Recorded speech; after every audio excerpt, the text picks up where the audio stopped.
Audio Jungle.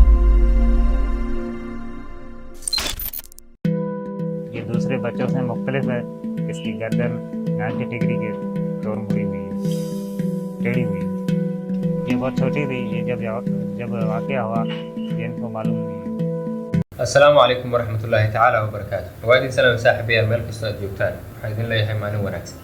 Afshin Kumbar oo hadda ah 13 jir waa gabar yar oo u dhalatay dalka Pakistan iyada oo jirta 12 bilood ama sanad ayaa waxay ka dhacday dhabta walaasheed ka weyn yacni walaasheed oo xambaarsan ay ka dhacday kadibna murqaha qoorta ay jug xooggan ka soo gaartay jugtaas ayaana sababtay inay qoorteeda sidaan u qalloocato.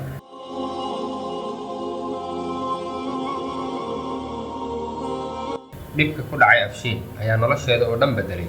qoyska gabadhan oo ahaa mid aad u danyar ayaa awoodi waayay inay xilli hore la tacaalaan oo ay geeyaan isbitaalada waaweyn. taasina waxa ay sababtay in ay Afshin qoorteeda sidaa noqoto. gabadhan yar waxa ay ku nooshahay xanuun joogto ah waxa ayna ku dhibaatoonaysaa howlaha nolosha aasaasiga u ah sida cunista, cabista, isticmaalka suuliga iyo xitaa socodka. xaaladda caafimaad ee Afshin ayaa sidoo kale ka hor istaagaysa inay aado waxbarasho. Yacquub oo ah walaalka Afshin ayaa mar uu ka hadlayay xaaladda caafimaad ee walaashiis yiri walaashay xaalad aad u adag ayay ku nooshahay socodka waa uu ku adag yahay sidoo kale fadhiga iyo jiifka dhib ayay ku qabtaa. wax yar dul istaagno qodobkan walaalka ama walaasha i daawanaysa waxaad sawirataa nolosha qof ay dhib ku tahay fadhi, jiif iyo socod inta. subxaanallah, wallaahi waa nolol aad u xanuun badan. allaha ka qaado xanuunka ayaan leenahay.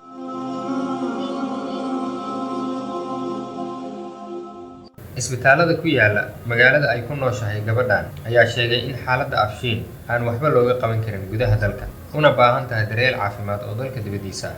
marka laga soo tago xaaladda caafimaad oo ay ku sugan tahay, Afshin waa qof mar walba faraxsan.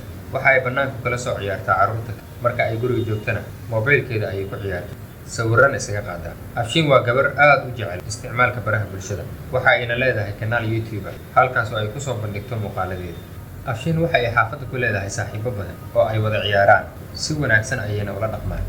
mid ka mid ah saaxiibada Afshin oo lagu magacaabo Bilaal ayaa yiri Afshin mar walba way faraxsan tahay garabkeeda ayaana nahay iyada kama duwana carruurta kale si wadajir ah ayaan u cunteynaa una ciyaarnaa dhammaanteen waxaan nahay mid.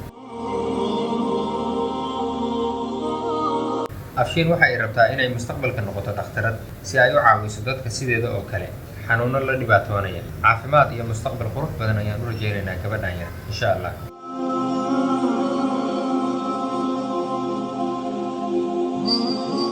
daawadayaal muuqaalkeena maanta intaas ayaan kusoo gabagabeynaynaa. haddii aad ka hesho muuqaalka fadlan la wadaag asxaabtaada kale like na saar. haddii aadan ka helin kuma qasbanin waa inoo muuqaalkiisa xiga insha Allah. wassalaamu calaykum waraxmatullaahi tacaala wabarakaatuh.